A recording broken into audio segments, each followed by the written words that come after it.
तुझी थोर देव तू सदा बर, जगण्याचं मोल दे ग चरणी साकड, बळ दे ग जिव्हाऱ्यात हेच मागण, जगण्याचं मोल दे ग चरणी साकड.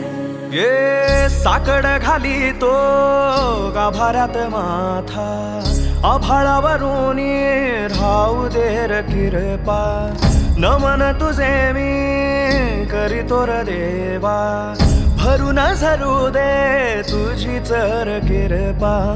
हिमतीचं बीज दे पुरी तुझ्या दारची, उभं राहू वादळी ना भीती कुणाची. साथीला तू राहू बा मी वाट चालतो.